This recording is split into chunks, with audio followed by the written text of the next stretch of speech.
ছেলে বাচ্চাদের যদি পায়খানার রাস্তা জন্মগতভাবে না থাকে তাহলে আমরা বেশিরভাগ ক্ষেত্রে যেটা করি ৩ ধাপে অপারেশন করি। শুধু একটা ভ্যারাইটি আছে বা একটা ধরন আছে যেখানে আমরা ১ ধাপে অপারেশন করতে পারি, সেটা হচ্ছে রেক্টোপেরিনিয়াল ফিস্টুলা। এটা আমি এর আগেও বলছি যে পায়খানার রাস্তাটা যদি অন্ডথলির কাছে যেয়ে শেষ হয়, সেক্ষেত্রে আমরা এটা ১ ধাপে অপারেশন করতে পারি। কিন্তু যদি এই পায়খানার রাস্তাটা প্রস্রাবের রাস্তার কাছে যেয়ে শেষ হয় বা আরো উপরের দিকে থাকে, সেক্ষেত্রে আমরা ৩ ধাপে অপারেশন করি।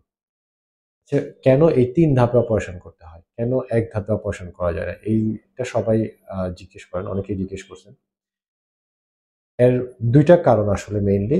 ১ নাম্বার কারণ যেটা হচ্ছে যে, এই যে পায়খানার রাস্তাটাকে প্রস্রাবের রাস্তা থেকে আলাদা করে এটা নরমাল পজিশনে নিয়ে আসা, এটা একটা বড় অপারেশন।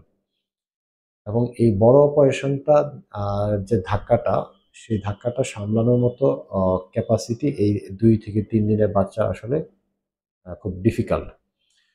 তো এই দেখা যায় যে অপারেশন করার পরে এই বাচ্চাগুলো খারাপ হয়ে যাওয়ার সম্ভাবনা থাকে। এনআইসিইউ দরকার হতে পারে বা অন্যান্য সমস্যা বাড়তে পারে।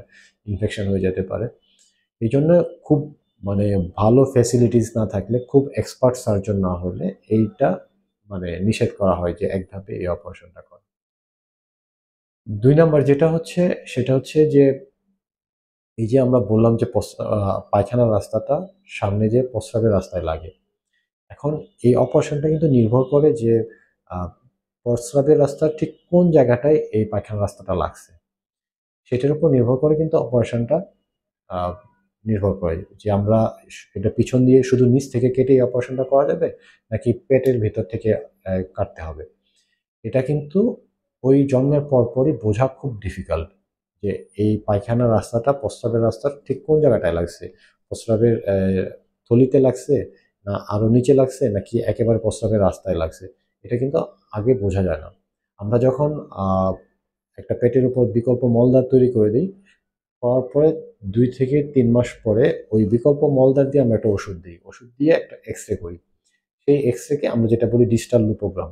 সেই এক্স-রে দিয়ে বোঝা যায় যে প্রস্রাবের রাস্তার কোন অংশটাতে পায়খানার রাস্তাটা যেয়ে লাগছে।